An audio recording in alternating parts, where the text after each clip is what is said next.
Hey guys, so Lord here, back again with another action figure review. Today we'll be taking a look at the DC Multiverse Future State Jonathan Kent Superman, brought to us by the fine folks over at McFarlane Toys. And yes, for those of you wondering, this is the first time this more slender body buck was introduced to our beloved DC Multiverse line. So before we get too far ahead of ourselves, why don't we cut right to the chase and get into the meat and taters of this review and take a look-see at all Mr. Kent has to offer in terms of accessories, starting off with a pair of open hands. These are flight hands that McFarlane Toys would continuously not reuse both of, along with both fists, with a lot of releases utilizing this body buck. I don't know why, but that's the way it is. I know the Beast Boy didn't have the open hands and fists. He just had one of each. And then the Nightwing didn't have the open hands. He had grip hands, but the Jim Gordon Batman, however, he had all of the extra hands. So, and then some, actually. So, yeah, that's a little odd, but it is what it is. It does come with a collectible trading card. A bio on the back. Long story short, John Kent is Superman's biological son with Lois Lane. And, I gotta tell you, if it was up to me, Connor Kent all day long, no contest. A, he was in Young Justice. B, he was the Superboy during the reign of the Supermen. And C, he's just better in like every freaking way, even though he is just a clone. I don't know, I never gave a rat's ass about good old John Kent here. It just never did anything for me. And it's not because he's, well, swinging on the opposite side of the fence compared to your boy here. I know that was a bit controversial with some folks who are, we'll say, narrow-minded, for lack of a better term. I mean, last I checked, John Kent was a newer character, so it's kind of free reign to do whatever they want with him. That said, he does, I think, also come with a flight stand. I say that because I think this is his flight stand. I just use it a lot, so it's kind of loose. So, yes. While he comes with that, he does not come with one of these. I just used it for the video. But here is John Kent. We've seen this body a lot. It's a decent body. I don't hate it.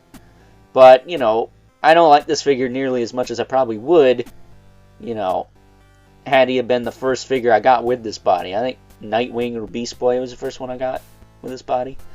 But he does have unique trunks. He does have a unique torso. The sculpted S on there. That said, everything else I believe is reused. So as far as articulation goes, oh, and of course the head's new. A decent head sculpt. As far as his articulation goes, he will look side to side, he'll look up and down, tilt. Shoulders go up, back down, rotate around. He's got that butterfly. So you get a little play out of that. He's got a bicep swivel, double jointed elbow. Plenty of range out of that. Not too gappy either. He's got a ball hinged wrist that can swivel. Very tight on him for some reason. Swivel, hinge, and a swivel. Especially where it plugs into the hand. Is the other side like that? Yeah, it's pretty tight over there too. So, not sure what's up with that, but it is what it is.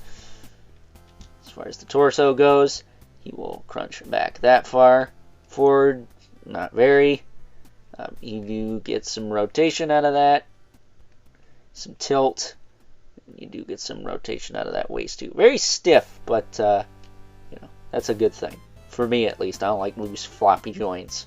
It's a very annoying. T-jointed hips, they kick out just fine. Kick forward just fine. I think he's got a little teeny bit of play in the thigh. He does have a double knee. Again, not too gappy there. And he does have a swivel in the foot with a hinge and a rocker with a toe joint. And that's your lot. Decent figure. It's not the best thing ever. It's not going to knock your freaking socks off, but it does its job. It gets the job done. It's a new buck for the line, or it was a new buck for the line. So it introduced a bevy of parts for McFarlane Toys to use moving into the future with DC Multiverse. So, you know, I'm okay with it. That said, I could give a rat's ass about this character. I mean, seriously, but Maybe one of these days I'll get the, is it Lucas Fox? Batman? I don't think it's Lucas Fox. I think that's Batwing. But the Batman from Future State to go with him. And we'll do a review of him as well. But until then, we got old John Kent here to keep us company, right? So with that being said, why don't we move right along and take a look at some size comparisons. First up, here is good old John Kent alongside the Dark Detective Batman, who we took a look at earlier today. Again, check that review out if you haven't already. Would really appreciate it if you did.